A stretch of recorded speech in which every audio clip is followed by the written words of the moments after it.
Helicopter আজ রবিবার দেশটির উত্তর পশ্চিমাঞ্চলে বিধ্বস্ত হয়েছে। প্রচন্ড বৃষ্টির কারণে উদ্ধার কাজ ব্যাহত হচ্ছে বলেও জানা গেছে।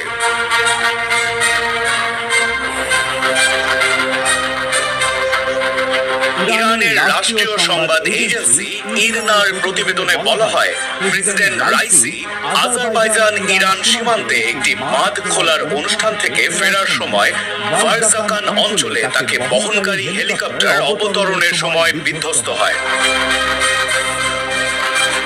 এখন প্রশ্ন উঠছে, ইব্রাহিম রাইসির মৃত্যু হলে কি হবেন ইরানের প্রেসিডেন্ট? ইব্রাহিম রাইসি 2021 সালে নির্বাচনে জয়লাভ করে ইরানের প্রেসিডেন্ট নির্বাচিত হন। 63 বছর বয়সী কট্টরপন্থী রাইসি এর আগে দেশের বিচার বিভাগের নেতৃত্ব দিয়েছেন।